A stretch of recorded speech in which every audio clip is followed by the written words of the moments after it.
Kriti, am I audible? Yes, Florinia. Thank you. Good evening, everyone. आज की शाम ऋचा से एक मुलाकात की महफिल में आप सभी का तहे दिल से स्वागत है।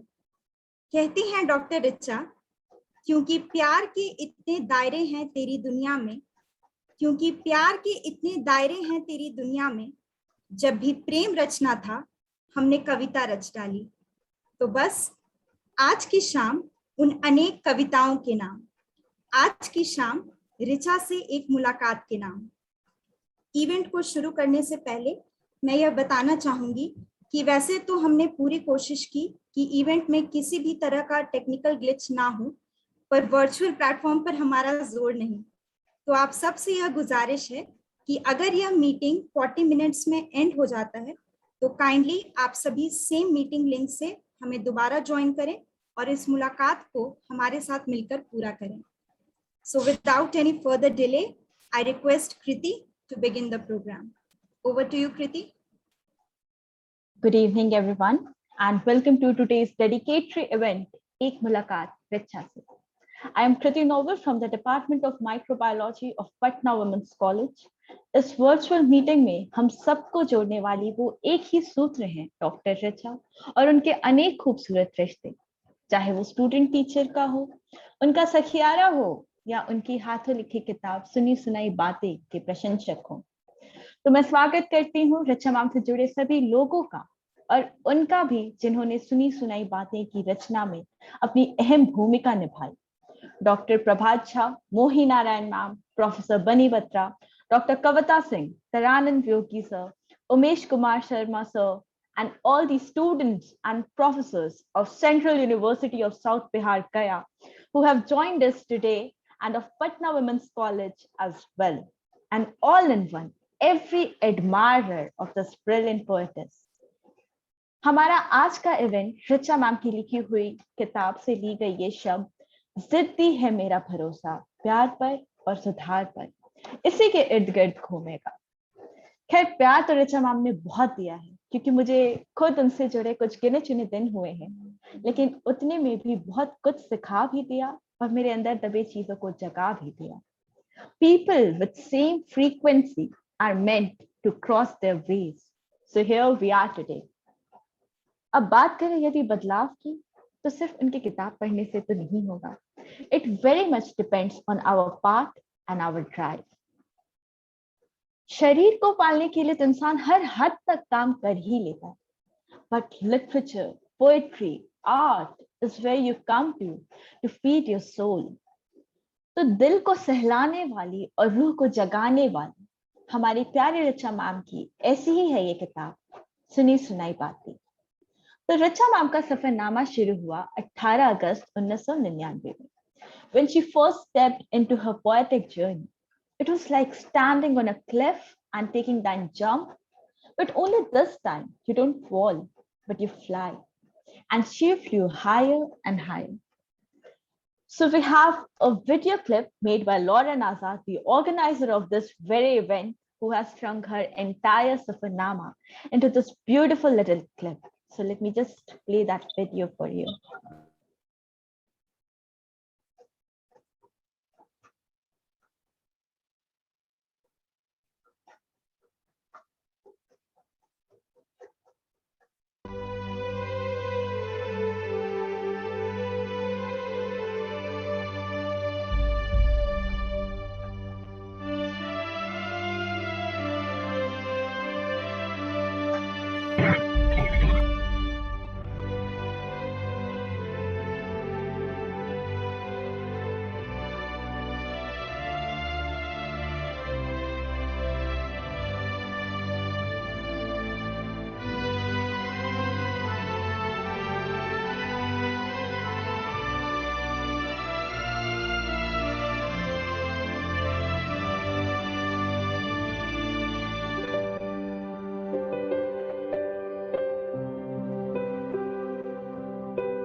So this clip was a journey to a room of one's own. We all are mesmerized going through the Safarnama, but then the story is to be continued. So now I hand over this event to take further to my co-host, Madhurantika. Thank you, Kriti. And indeed, well, I, Madhurantika Sunil from Department of English, once again welcome you all to this special event, एक मुलाकात ऋचा से। Richa ma'am से हुई चंद मुलाकातों में हुई बातों ने हम सभी को कितना बदल दिया। मन की भावनाओं को छूकर हम सबको झकझोरकर हमारे इरादों को और मजबूत किया। With an attempt to encapsulate all these emotions and reflections, we have with us Sumedha with a self-composed poem, Abhivyakti, which is dedicated to Richa ma'am. Sumedha, the stage is all yours.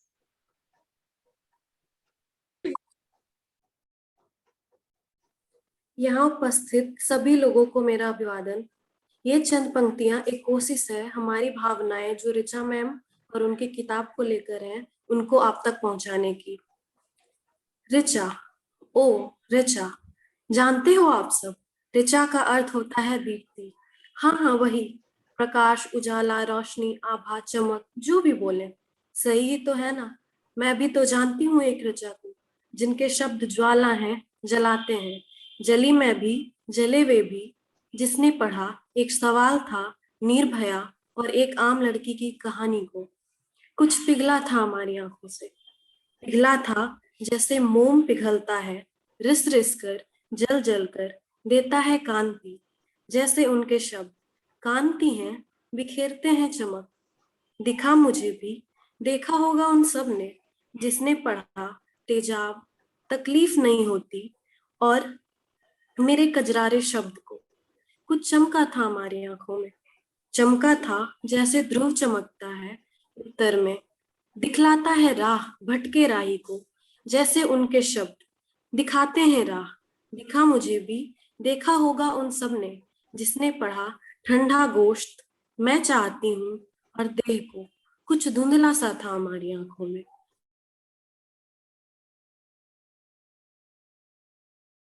का था क्योंकि आंसू थे, पिघला था वो भी आंसू थे। शब्दों ने दिल को तोड़ा था, मेरी रूह को झकझोरा था। कभी छुआ मेरे अंतर मन को, मेरे चित्त को था सहलाया भी। पर बतलाया सच उन कलमों ने, कुछ खाली खाली भी छोड़ा था। धन्यवाद।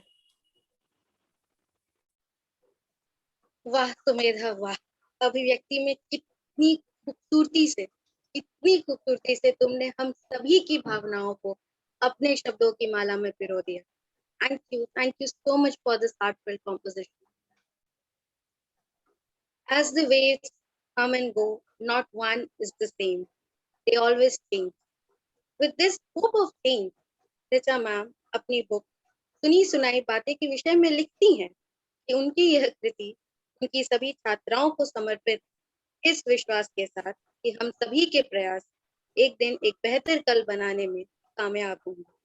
The belief and the trust that she has placed in all of us has inspired and motivated us to take the challenges head on, have empowered us to venture into the territory of who am I, with all these powerful feelings and emotions intact in their soul.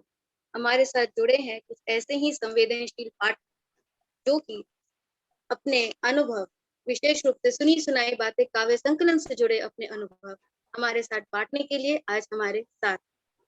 Kriti, I would request you to please take over and invite the speakers. Thank you.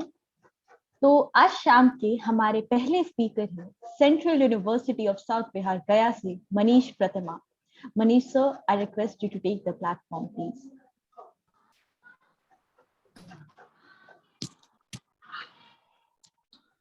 आप सबको नमस्ते। मैं मनीष प्रतिमा। समय बताया था lorry ने कि 3 minute का समय है और उसमें मुझे अपनी बात कहनी है, तो मैं कविता संग्रह के माध्यम से ही अपनी बात कहूँगा। तो कविताओं को पढ़ते हुए मैंने तो पूरी तैयारी की थी एक एक कविता पे बात करने की, लेकिन मैं कम शब्दों में अपनी बात कहने की कोशिश कर रहा हूँ। कविता को अगर देखें तो यह उनके ऊपर काव्य संकलन है। वह पर्सनल इज पॉलिटिक्स की जो अवधारणा है वह उसकी कल्चरल क्रिटिक्स करती है, सांस्कृतिक आलोचना प्रस्तुत करती है उनकी काव्य संग्रह। आप देखेंगे कि पूरा का पूरा जो काव्य संकलन है वह कई हिस्सों में बटा हुआ है, जिसमें मिथकीय कथाओं का पुनर्पाठ किया गया है।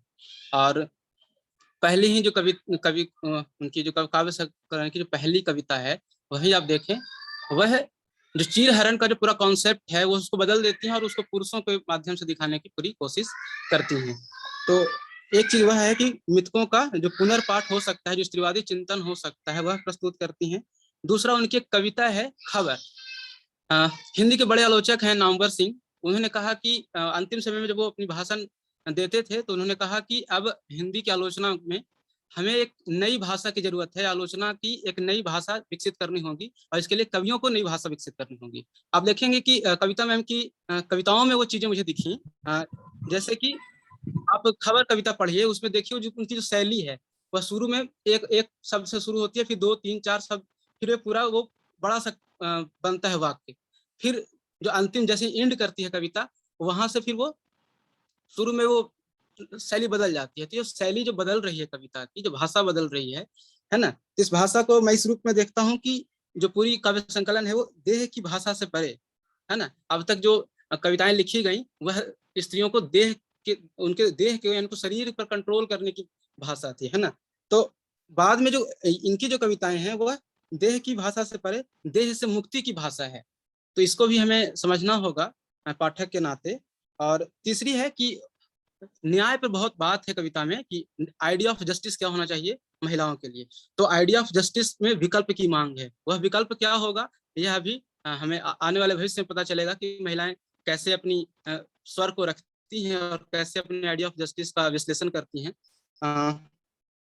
इसके अलावा यह है कि कविता की भाषा की विशेषता यह है कि वह छोटे छोटे वाक्यों में व्यंग करती हैं, क्योंकि उनका पहला काव्य संग्रह है। तो अनुभव भी है इसमें, खींच भी है, गुस्सा भी है, बाहरी घटनाओं का विश्लेषण भी है ना।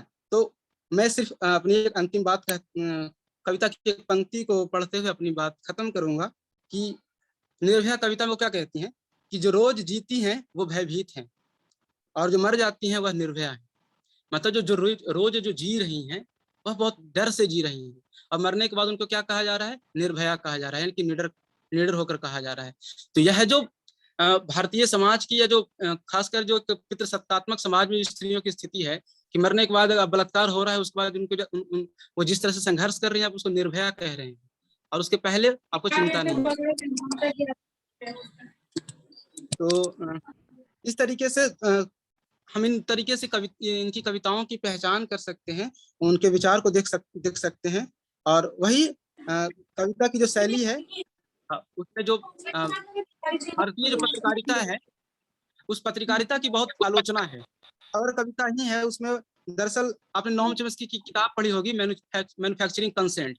मैन्युफैक्चरिंग कंसेंट बताती है कि कैसे पत्रकारिता जगत जो है वो कैसे हमारे कंसेंट को मैन्युफैक्चर करता है। तो कविता मैम की जो कविता है, ऋचा मैम की जो कविता है वो खबर, वो उसी शैली की कविता है कि आप बलात्कार को भी सनसनीखेज बनाकर दिखाते हैं और जब तक उससे आपका टीआरपी बढ़ते रहता है आप दिखाते रहते हैं, जैसे ही वो खत्म हो जाता है उसको आप हटा देते हैं, यानी कि बलात्कार की घटना को हम सहज बना देते हैं। तो यह जो सहजता है बलात्कार के प्रति, हमारे माइंडसेट को सहज किया जा रहा है, उसका प्रतिरोध कहीं ना कहीं हमें उस काव्य संकलन में दिखाई देता है। शुक्रिया, धन्यवाद।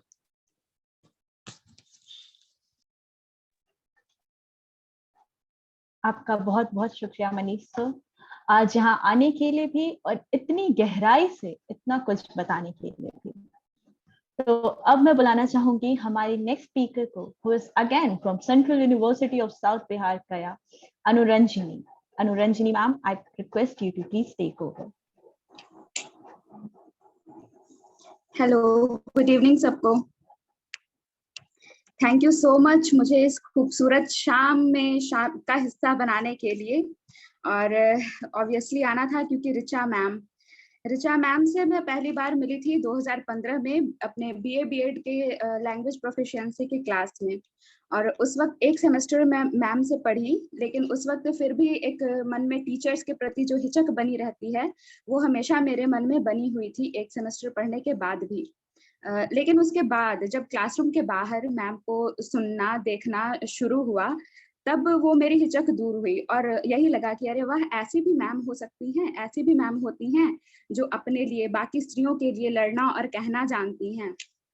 तो और ना केवल स्त्रियों के लिए बल्कि समाज के हर एक व्यक्ति को, वो सबको अपने सोच में, अपने विचार में शामिल करती हैं। और यही विशेषता हमें उनकी किताब सुनी सुनाई बातें में संकलित कविताओं में भी देखने को मिलती है। इस किताब की अधिकांशतः कविताएं स्त्री केंद्रित हैं और इसके अलावा बाकी कविताएं, कुछ कविताएं देश की सत्ता और आम जनता के बीच की जो दूरी है, जो खाई है, उसको भी बताती हैं इनमें संकलित कुछ कविताएं। मैं यहाँ पे अपना एक्सपीरियंस स्त्री केंद्रित कविताओं पर ही फिलहाल रखूंगी। स्त्री केंद्रित कविताओं में जो मुझे सबसे बुनियादी बात लगी वो है सवाल। मैम हर एक से सवाल करती हैं जो स्त्री को सिर्फ एक शरीर के ढांचे में ही सीमित करके रखना चाहता है और अब तक रखता आया है।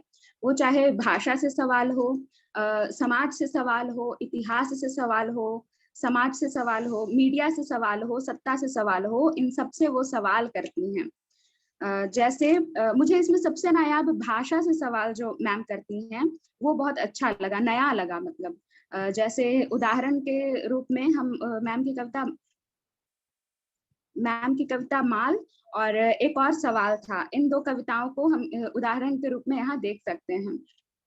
इसके अलावा स्त्री होने के नाते जो हमारी नियति बनी है, हमारे दर्द को न समझना, हमें एक त्याग की मूर्ति समझना, इसे भी मैम बताते हुए अपनी कविता में लाती हैं। जैसे लक्ष्मण से कविता में उर्मिला को वो स्थान देती हैं जो इतने सदियों से लिखे आ रहे साहित्य में अपेक्षित रह जाती है। तो ये बात भी है मैम की कविता में। फिर एक सवाल था कविता, इसे पढ़ते हुए मुझे ये लगा कि कितने सूक्ष्म तरीके से मैम डीप थिंकिंग की ओर हमें ले जाना चाहती हैं। उसमें मैम बताती हैं कि कोई भी स्त्री हो, चाहे वो शिक्षित हो, अशिक्षित हो, ग्रामीण हो या शहरी हो, वो सबको, सारी महिलाएं सिर्फ एक ही सवाल पूछ रही हैं, तुम समझते क्यों नहीं। इसका साफ मतलब है कि महिलाएं अपने देह से परे जाकर अपने आप को समझने की मांग कर रही हैं। और फिर बहुत ही थोड़े शब्दों में कहा जाए तो इस किताब में स्त्री के साथ सदियों से होते आ रहे अन्याय को, क्रूरता को, उनके दुख को, तकलीफ को, उनके आत्मविश्वास को, उनके चिढ़ को, उनके लड़ने की हिम्मत को, इन जागरूकता को, इन सब को स्थान देती हैं मैम की कविताएं। उनका संघर्ष, उनकी सहजता से जीने की जो चाहत है, ये सब कुछ हमें मैम की कविताएं बताती हैं। और सबसे बड़ी बात ये लगती है मैम की कविताओं में कि वो किसी भी युग या फिर एक वर्ग की महिलाओं को लेकर नहीं चलती हैं। वे अपनी पहली ही कविता अट्टहास शीर्षक की जो कविता है, सबसे पहली कविता इस पुस्तक में, उससे ये बता देती हैं कि स्त्री होने के नाते हम सब में एक का भाव है। भले ही स्त्रियां अलग अलग हैं, सबके अनुभव अलग अलग हैं, लेकिन सिर्फ स्त्री होना ही हम सबको जोड़ता है। तो ये सारी बातें मुझे अभी फिलहाल कहनी है। और इनके अलावा, इन सारी बातों के अलावा, चूंकि इतनी सारी लड़ाइयां हैं, तो स्वाभाविक है कि मैम इसमें इसका जरिया भी बताती हैं, इसका जवाब भी देती हैं और जरिया भी। तो मैम के लिए जरिया इन कविताओं से जो सामने आता है हमारे, वो एक छोटा सा शब्द है, प्यार। तो इसी के साथ ऋचा मैम को ढेर सारा प्यार और थैंक यू सो मच सबको। Thank you.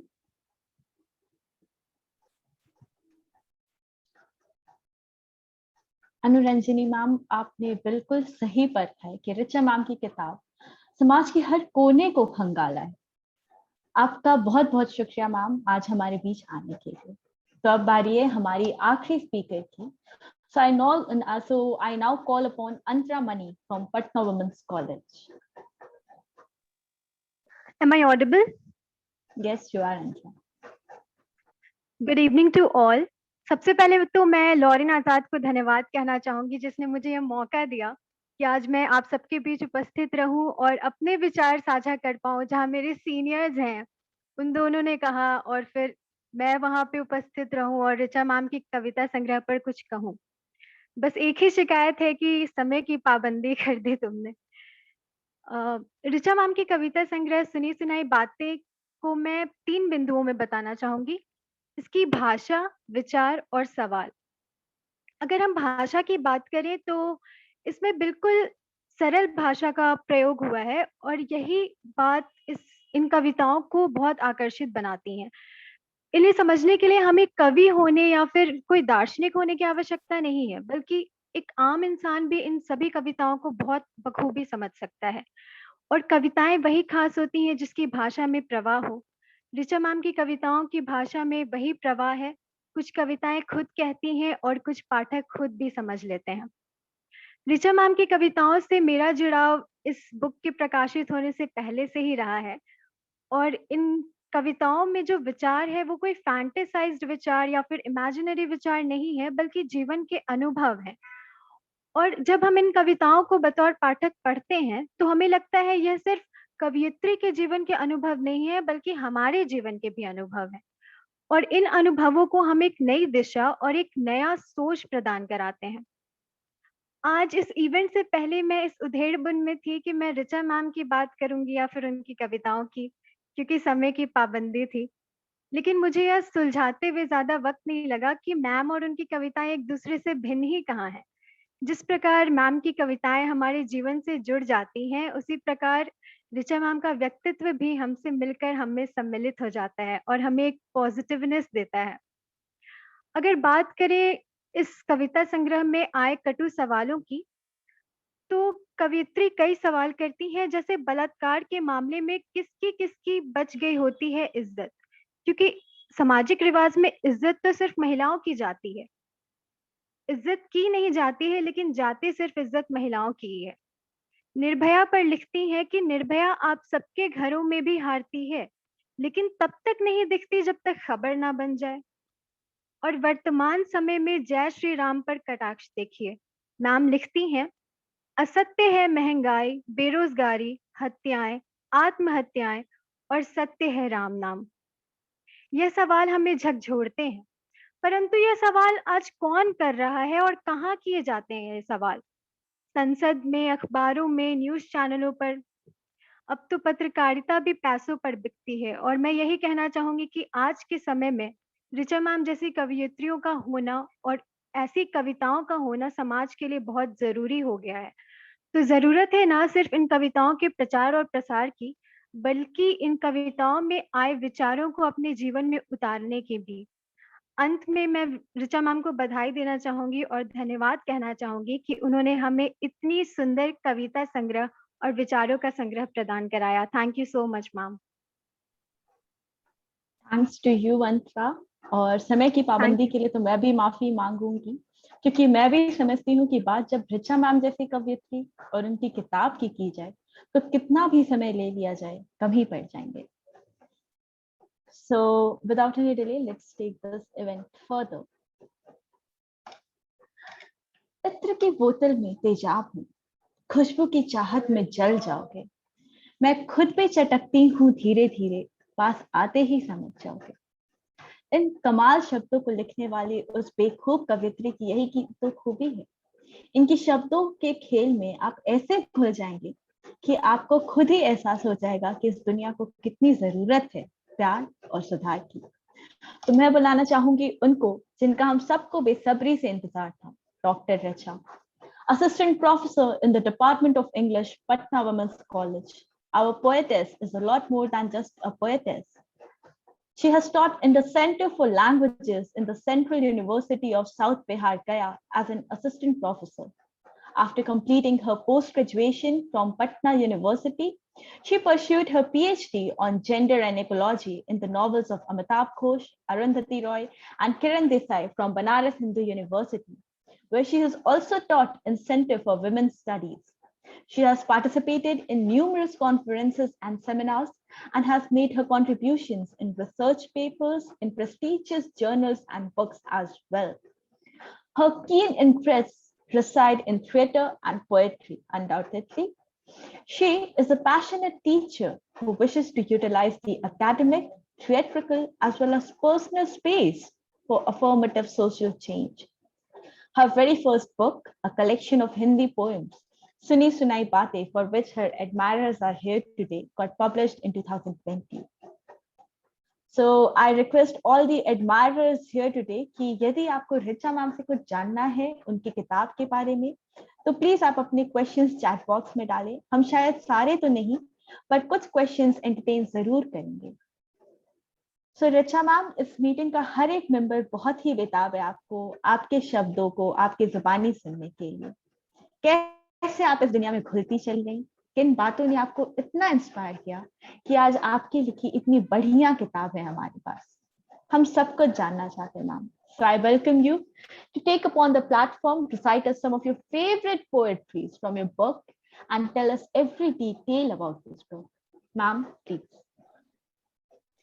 Thank you Kriti. और आज सबसे ज़्यादा मुश्किल है मेरे लिए बोलना. I am so overwhelmed to see all of you.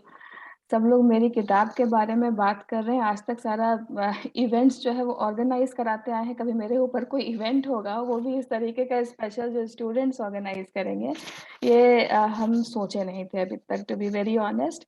और आज शायद पहली बार इतने नर्वस हैं हम किसी प्रोग्राम में, किसी इवेंट में, जहाँ तुम लोगों को बहुत बार बताते हैं कि ऐसे बोलना है, वैसे करना है. आज मेरे दिमाग में कोई बात नहीं आ रही है. सबसे पहले थैंक यू लॉरेन इस चीज़ को ऑर्गेनाइज करने के लिए. थैंक यू बहुत छोटा सा शब्द है. लॉरेन तो इस पूरे जर्नी के एक बहुत अहम हिस्सा है. अगर लॉरेन नहीं होती तो ये किताब ही नहीं आती. ये जो पहली कॉपी है सुनी सुनाई बातें की हैंड रिटन, ये लॉरेन का लिखा हुआ मेरे पास है. That is a very special gift. Thank you Mahesh, Anuranjani और सारे लोग जो भी यहाँ आए हैं. Antara, thank you so much. You know, main क्या है कि अभी जब भी हम मतलब पोएम्स लिखे हैं, तो उसका कभी पर्पस ये नहीं रहा है कि हमको पोएट बन जाना है या फिर कोई पोएट्री से रिलेटेड अवार्ड पाना है या फिर कुछ वैसा. पोएट्री हो या फिर क्लासेस हो या डांस हो, गाना हो, जो भी चीज़ हो, उसमें बस बातें बोलनी होती है और बातें पहुंच जानी चाहिए. वो एक कम्युनिकेशन का मीडियम है मेरे लिए. जैसे अनुरंजनी बोलती, भाषा पे मैंने बहुत बात करी है, तो वो यही है कि भाषा का जो मेरे लिए काम है, वो उसका काम है और वो काम बात पहुंचानी है. तो ये बात पहुंचाने का ही एक माध्यम है. भाषा बहुत अच्छी मेरी है नहीं, बहुत ज़्यादा आती नहीं है भाषा. जितनी आती है उसमें जो बात कहनी होती है वो मैं कहना चाहती हूँ. अपने बारे में बताना तो हमको सही नहीं लगता है, क्योंकि अगर मेरी कविताओं के माध्यम से ही जाना जाए तो अच्छी बात है, कोई दिक्कत नहीं है. तो बार-बार जिस पोएम की चर्चा हुई है, जिस कविता की चर्चा हुई है, वो है प्यार और सुधार. प्यार, दैट इज़. तो वो प्यार पढ़ें? Yes ma'am. जी मैम, इसी के लिए तो आए हैं हम सब यहाँ. ओके.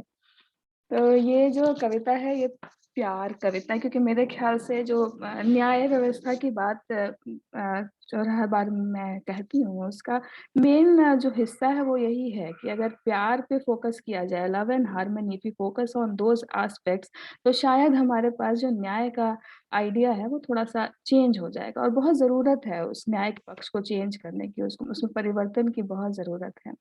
उसी से रिलेटेड ये पोएम है प्यार. मुझे पता है कि चीजें सही नहीं हैं, न भूख, न बेरोजगारी, न झूठे वादे और न अंधी वफादारी. चीजें सही नहीं कही जा सकती जब धर्म हिंसा बन जाए. हिंसा से कभी कुछ सही तो नहीं हुआ. न मेरी माँ खुश हो पाई, न उसके बच्चे, न अर्जुन, न भीष्म, न दुर्योधन, न रावण, न राम. सीता द्रौपदी की तो छोड़ ही दो. फिर भी जब कई लोगों को देखती हूँ, नफ़रत जीते, नफ़रत खाते, नफ़रत पीते, नफ़रत बाँटते, तो मुझे चिंता हो जाती है भविष्य की. जब ये हर दिन कम होते हुए इंसान के साथ जीना सीख लेंगे, नफ़रत की धधकती आग में इनकी आँखें खो चुकी हैं वो रोशनी जो सहानुभूति, प्रेम, भरोसा देख सकें. इनके कानों में नहीं पड़े शायद कभी प्रेम पत्र, होठों ने नहीं चखा प्यार. मुझे सच में चिंता होती है. ये कहते हैं वीर बनो और करो नफ़रत. मैं कहती हूँ धीर बनो, प्यार करो. मैं जानती हूँ शायद कुछ न बदले, पर पता नहीं क्यों बार बार मौका देती हूँ, अपने हर दोषी को दिया दूसरा फिर तीसरा मौका। जिसने बलात्कार की कोशिश की उसको भी, जिसने धोखा दिया उसको भी। पता नहीं क्यों बहुत ढीठ हूँ, और उतना ही जिद्दी है मेरा भरोसा प्यार पर और सुधार पर। मेरे ख्याल से अगर शायद सहमति होगी लोगों की, थोड़ा-सा टाइम दे सकते हैं हम लोग प्यार पर और सुधार पर। बहुत हड़बड़ी में रहने की शायद ज़रूरत नहीं है कि किसी को पनिश कर दिया जाए। न्याय के लिए थोड़ा आगे बढ़ सकते हैं हम लोग प्यार के साथ। दूसरी कविता जो सुनाना चाहेंगे वो है लक्ष्मण से, जिसकी चर्चा भी हुई थी। अ, उर्मिला एक ऐसी पात्र है जिसके बारे में बहुत कम बात हुई है, और वो मतलब बस है। उसकी तरफ से अगर हम दीपावली जैसे पर्व को देखें तो कैसा नज़र आता है, उस पर ये मेरी कविता है लक्ष्मण से। मैं दीप रोज़ जलाती थी, पर दीपावली हुई तुम्हारे आने पर। जीती थी बस यूं ही अनवरत इंतज़ार में, पर खुशियाँ मनी तुम्हारे जीत जाने पर। छोड़ गए थे, तड़पी थी मैं, तुम ग्रंथों में थे, बंद कमरे में थी मैं। खुले तुम और रामायण बनी, मैं खुलती तो? खैर, दीपावली की शुभकामनाएँ। मैं आजीवन इसी कमरे में रहना चाहती हूँ। वो क्या है ना, आतिशबाजियों का शोर मुझे कुछ ख़ास पसंद नहीं। तो ये एक विचार मेरे ख़्याल में आया। कोई ज़रूरी नहीं है कि उर्मिला की कल्पना वैसी हो, लेकिन अगर एक स्त्री होने के नाते दूसरे स्त्री के पक्ष को देखने की कोशिश करें, तो शायद उर्मिला कुछ इस तरह के सवाल कर सकती है लक्ष्मण से। जो पहली कविता है इस संग्रह की वह अट्टहास। जिस वक़्त मी टू मूवमेंट चल रहा था और कई सारी महिलाएँ अपने दोषियों के बारे में खुलकर सोशल मीडिया में बात कर रही थीं, उस वक़्त जितने भी लोग थे जिनके ऊपर ये सब चर्चाएँ आ रही थी, उनके सपोर्ट में काफ़ी लोग आ गए थे सामने। लेकिन पहली बार ये तमाशा देखने को मिला कि ये पुरुष जो हैं वो अपनी इज़्ज़त बचाते फिर रहे हैं, जो कि एक बहुत अजीब तरह का एक दृश्य था कि अब तक तो इज़्ज़त हम लोग बचा रहे थे, यहाँ-वहाँ छुपा रहे थे। तो ये पुरुष के पास जब ये पासा फेंका जाता है, तो फिर किस तरह की दुनिया नज़र आती है। अ, जब शूर्पणखाएँ मिल जाती हैं सीताओं से और साथ हो लेती हैं गोपियाँ, राधा, द्रौपदी और कुंती, तब रामायण और महाभारत का मिट जाता है भेद। न्याय की सभा लगती है और खुद ब खुद शुरू हो जाता है चीरहरण। स्वतः ही निर्वस्त्र हो जाते हैं सभापति, पितामह और पति परमेश्वर। जुबां की गांठें खुल चुकी हैं मेरी। अरसों के बंधन से मिले घाव, छाले और अनगिनत चोटों से अब रिसने लगा है पीप, खून और जहर। मेरी फफकती जुबां के उस पार मैं देख रही हूँ एक ही सभा में राम को रावण से मिलते, रावण को कृष्ण से बतियाते, कृष्ण को संविधान के पन्ने पलटते। सबका विराट रूप होने लगा है सूक्ष्म।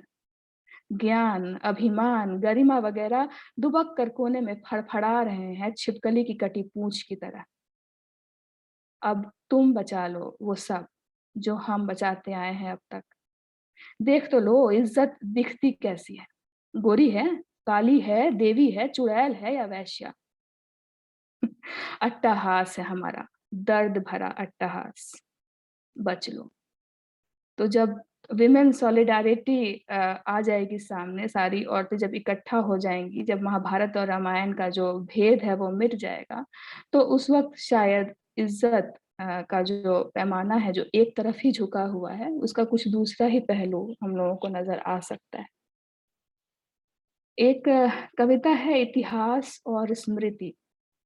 इतिहास में काफ़ी इनजस्टिसेस हैं और बहुत ज़्यादा अ, ओमिशन है, बहुत सारी चीज़ें लिखी नहीं गई हैं उसमें। तो मेरा मानना है ऐसा कि अगर हिस्ट्री एक पैट्रियार्कल आइडिया है, तो मेमोरी एक फेमिनिन आइडिया है, शायद हम सिर्फ़ स्मृतियों में हैं, इतिहास में हमें जगह बहुत कम मिली है। तुम इतिहास हो, देख सकते हो, मैं स्मृति हूँ, धुंधला गई हूँ। तुमने देखा, वेद देखा, पुराण देखा, हड़प्पा देखा, मौर्य मगध गुप्त देखा, तुर्की खिलजी तुगलक देखा, मुगल देखा, अंग्रेज देखा, शहीद देखा, तिरंगा देखा, हर रंग का इतिहास देखा। मैंने सुना कि तुमने देखा। मैं स्मृति हूँ, धुंधला गई हूँ। दिमाग पर जोर डालती हूँ तो याद आती हैं धुंधलाती तस्वीरें। टूटी हूँ, जुटी हूँ, मुंह मुंह फिरी हूँ, इसलिए उल्टा हूँ। मैं स्मृति हूँ, मैं कुलटा, तुम कानूनी कागजात सा रिश्ता। मैं आश्वासन हूँ, तुम विश्वास। मैं सांत्वना, तुम जीत और हार। मैंने सुना कि तुमने देखा, याद तो नहीं पर शायद सच ही देखा होगा। पर मैंने क्या देखा? लाल पीली हरी चूड़ियां, चूल्हे का धुआं, पैरों के घुंघरू, दादी के सफेद बाल और घुलता हुआ तिरंगा। युद्ध के समय कपड़ों पर लगे दाग। युद्ध भी देखा था क्या? याद नहीं।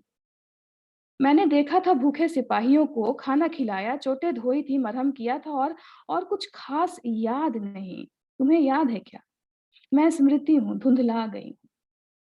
याद आए फिर भी इतिहास मत करना मुझे कागज मत कर देना, बांधना मत वाक्यों में। जब तक निरक्षर हूँ, अनजान हूँ। तुम इतिहास हो, देखो, गढ़ो, समझो, पढ़ो। मैं स्मृति हूँ, खो जाऊंगी। अभी धुंधली हूँ, कल आजाद भी हो जाऊंगी। तो ये कुछ कविताएं थी, कुछ गंभीर विषयों में, लेकिन जैसा कि सबका मानना है कि मतलब जो मेन आइडिया है वो है प्यार, तो कुछ बहुत ही पर्सनल पोएम्स भी हैं इसके अंदर, जिसमें जो मुझे खुद पसंद है वो है तुम्हारे हाथों की गर्माहट। तुम्हारे हाथों की गर्माहट को सहेज रखा है हथेली पर। तुम्हारे हाथों की गर्माहट को सहेज रखा है हथेली पर। दुआ में खोलते हैं, इनकलाब में बांध लेते हैं। तो प्यार और रेवोल्यूशन, ये जो दो आइडिया है, प्यार और क्रांति, ये मेरे लिए बहुत अलग अलग चीजें नहीं है। क्रांति तभी संभव है जब प्यार होगा, और प्यार के लिए क्रांति की बहुत जरूरत है। और बस अभी आखिरी कविता पढ़ना चाहूंगी, जो कि एक तरीके का डायलॉग है सामने वाले से, कोई लड़ाई नहीं है। जंग प्रेम। मैंने कलम क्या उठाई, तुम तो डर गए। पढ़ने तो दो, लिखने तो दो, खुला थोड़ा घूम तो लो। कोमल त्वचा थोड़ी तो रुखी हो। बराबरी करो, फिर टक्कर की होगी जंग। क्या पता कहीं प्यार हो जाए।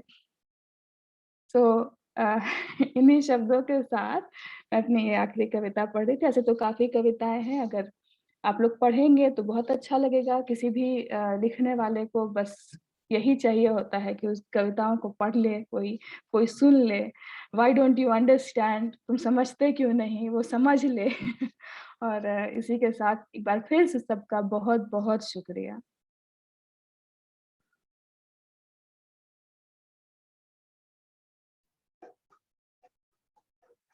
Well, thank you so much, Richa ma'am, for connecting with us so emotionally, and we are deeply grateful to you. और मैं शुक्रिया अदा करना चाहूंगी मैम आपका कि आपने इस इवेंट के लिए हमारे प्रपोजल को एक्सेप्ट किया। We were very excited for this, so huge thanks to you, ma'am. Thanks to all of you. Alright, ma'am. और आपकी किताब से हम सब प्यार और सुधार पर काम करना चाहेंगे और एक खूबसूरत बदलाव की ओर करना चाहेंगे। तो मैम, अब आपके लिए कुछ सवाल आए हैं चैट बॉक्स में और बहुत बेसब्र हैं लोग आपसे बात करने के लिए। तो पहला सवाल हम एंटरटेन करते हैं।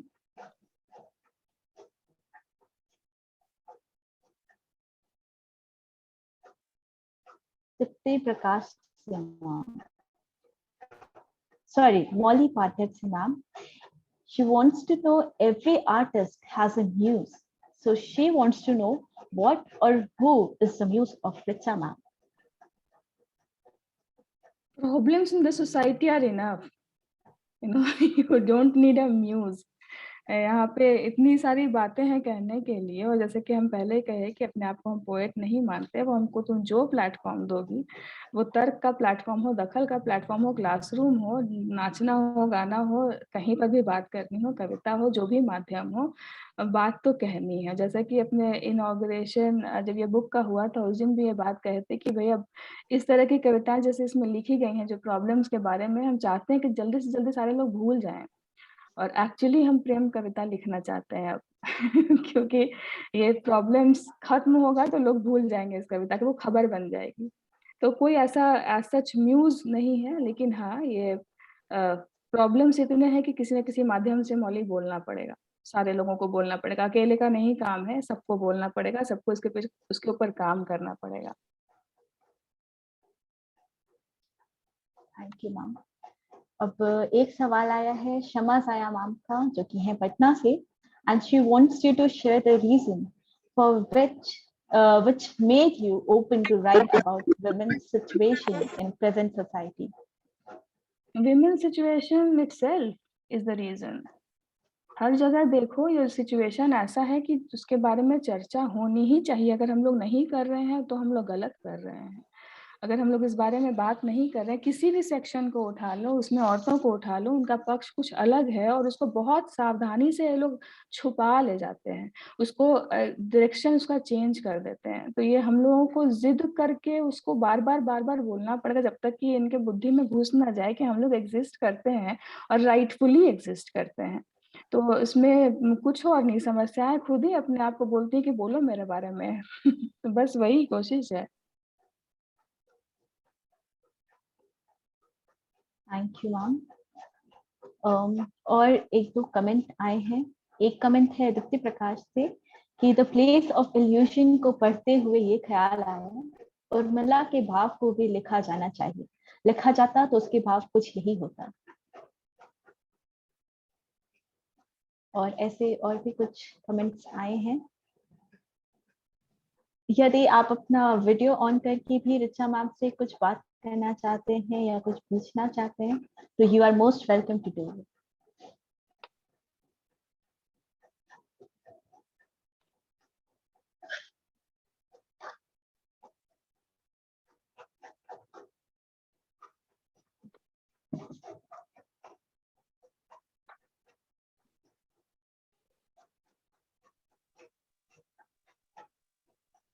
हेलो, मेरी आवाज आ रही है?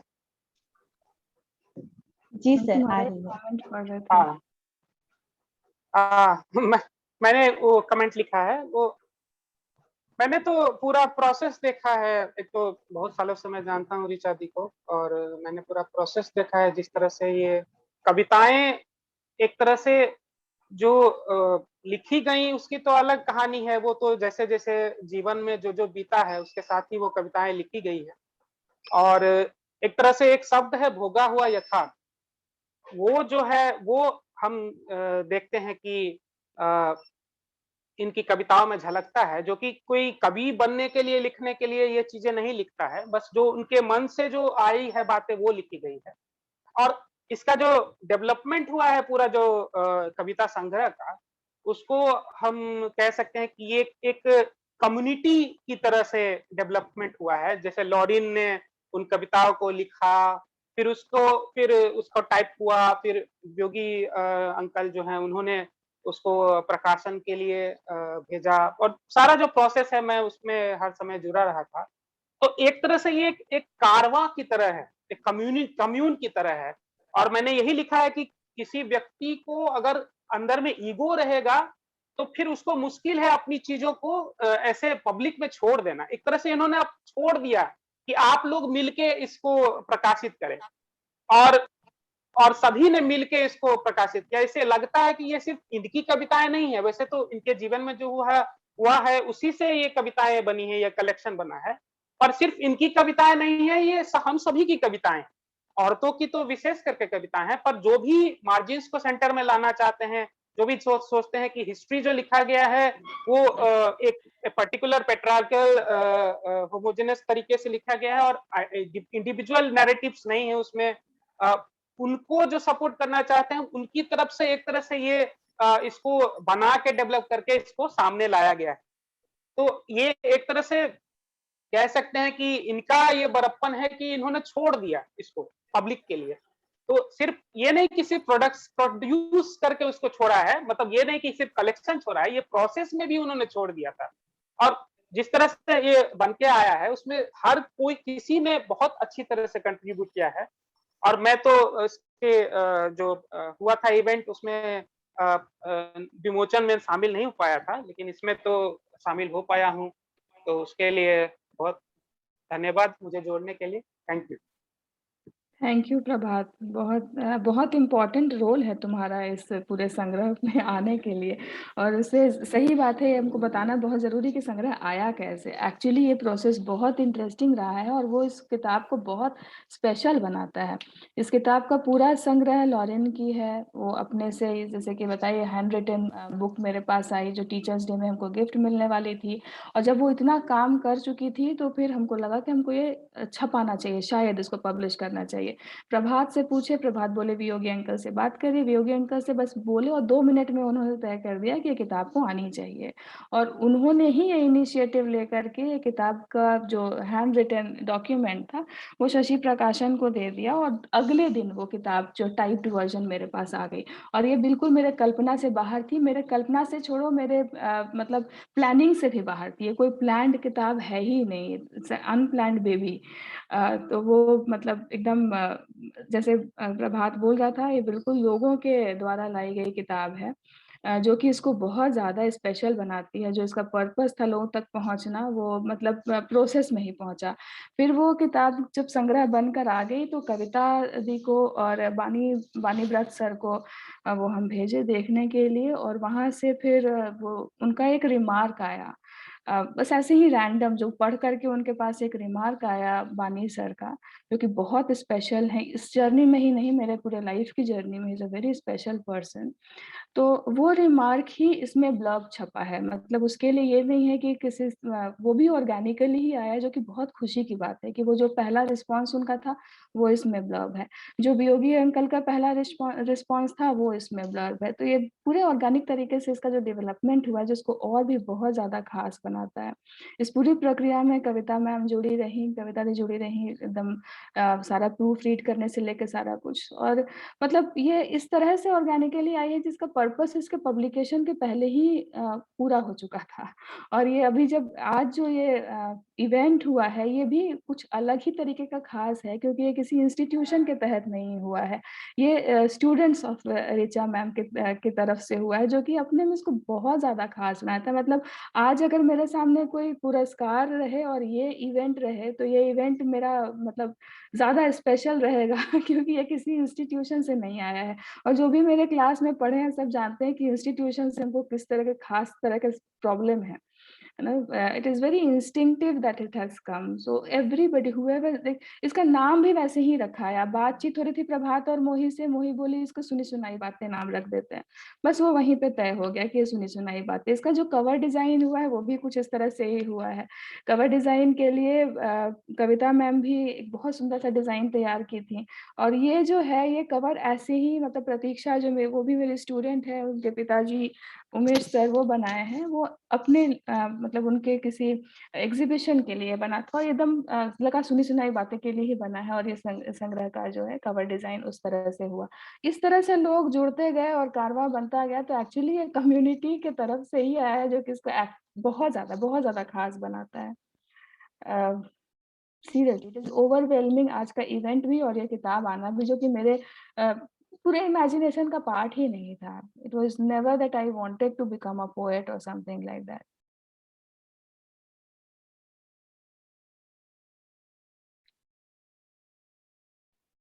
Well, you might not have wanted to become one, but you turned into a very, very amazing one, ma'am.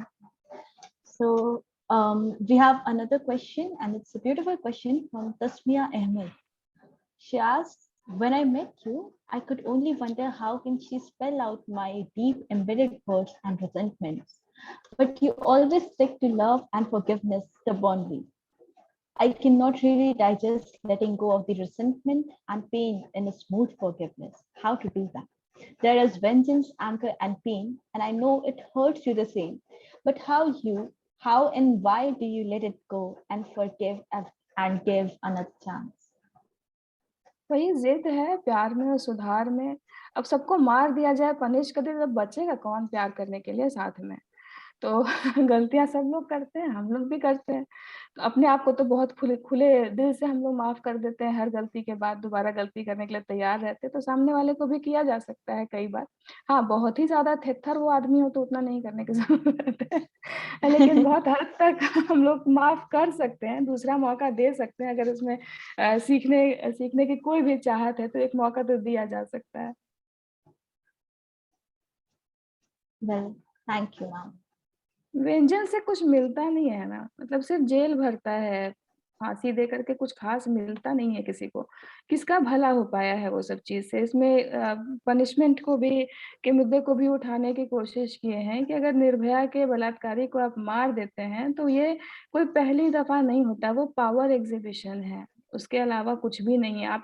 आपकी सोच सुधार की तरफ नहीं है, आपकी सोच है पावर को एग्जिबिट करने की, और उस पावर को एग्जिबिट करने से आप ये दिखा देते हैं कि शायद परेशानी खत्म हो गई है, जो कि आप में है, और उसको आप खत्म नहीं करेंगे।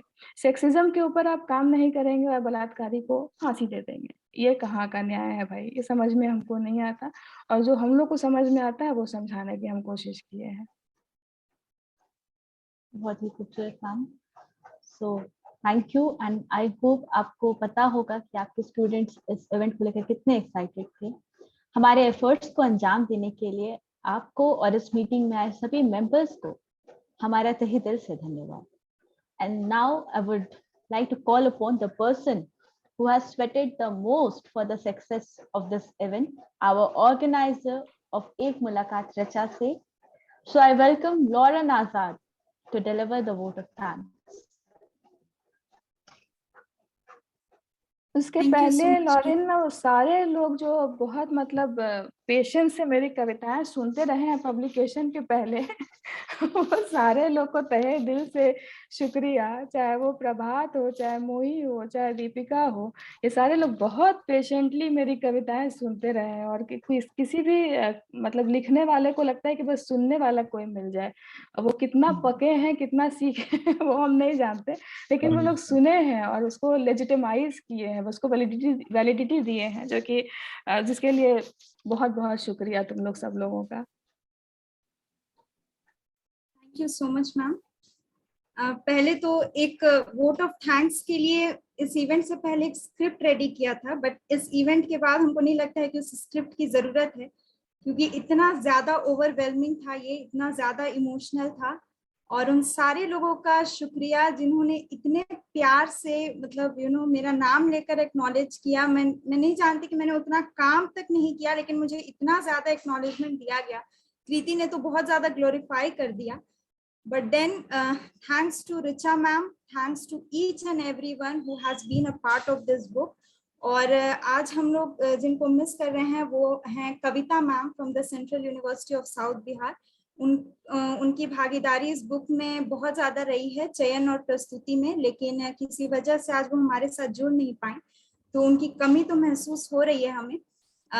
वोट ऑफ थैंक्स से पहले मैं माफी मांगना चाहूंगी हमारे स्पीकर्स से कि उन पर मैंने समय की पाबंदी लगा दी। मैं खुद समय से बंधी हुई थी, और अब जब ये देखा कि इनफॉर्मल इवेंट है और ये इनफॉर्मल तरीके से चल रहा है, इवेंट बीच में नहीं रुकेगा, तो आई वाज लाइक बहुत ज्यादा डिलाइटेड हो गई थी। अदरवाइज मैं बिल्कुल नहीं लगाती समय की पाबंदी।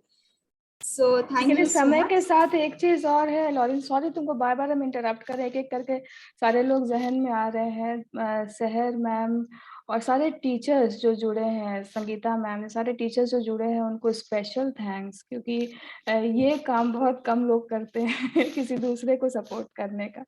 तो ये बहुत बहुत थैंक यू आप सब लोगों का यहाँ पे आने के लिए, दीपिका, पूर्वा, सारे लोग जो भी यहाँ आए हैं। Thank you ma'am. अभी ना जाओ छोड़कर कि दिल अभी भरा नहीं। बेशक इस बेहतरीन मुलाकात को आप सबकी सहभागिता ने और भी हंसी और यादगार बना दिया। So I extend my hearty gratitude to doctor sister M. Rashmi AC, Principal of Patna Women's College, for allowing us to execute this program. Thank you to all the professors from Central University of South Bihar and Patna Women's College for your remarkable presence. मैं दीप रोज जलाती थी, पर दीपावली हुई तुम्हारे आने पर. Thank you, Richa ma'am, for accepting our proposal and making this mulaqat so special for us.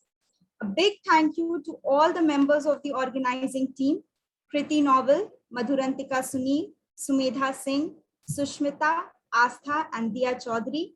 Thank you, Manya Shruti, for making the video clip. Thank you, Shambhavi Sinha, for designing the poster. Thank you so much, Krishna, for handling this event technically. Ultimately, a big thank you to our audience for making this mulaqat a memorable one. तो इस शाम को अलविदा कहने से पहले मैं request करूंगी हमारे सारे पार्टिसिपेंट से कि जस्ट फॉर अ मोमेंट आप लोग प्लीज अपने कैमरा को स्विच ऑन कर लें so that we can take a group picture.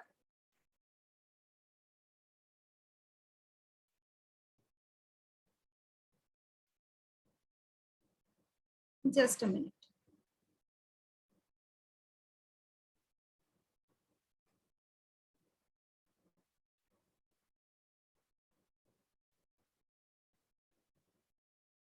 Thank you so much everyone. सारी टीचर्स, सारे दोस्तों का बहुत बहुत शुक्रिया इस शाम में जुड़ने के लिए. आप लोगों की ही वजह से ये इवेंट एग्जीक्यूट हो पाया है और बस आइडिया से नहीं होता है जब तक आप लोगों का साथ ना मिले. So thank you so much for sparing time for this event and making it so fruitful.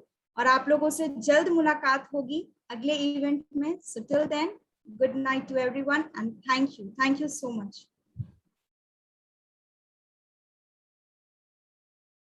सबके चेहरे दिख रहे हैं, सबको स्पेशल थैंक्स करने का मन कर रहा है. शेषाद्री, सक्षम, मान्या, सौम्या, ये सारे लोग जो दिखाई दे रहे हैं, दीप्ति, सबको special thanks. So much.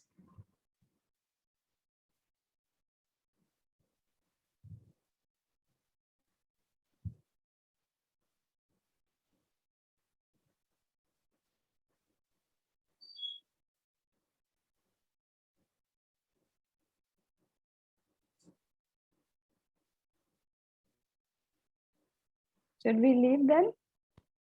Yes, ma'am. Yes, Okay, everyone. thank you.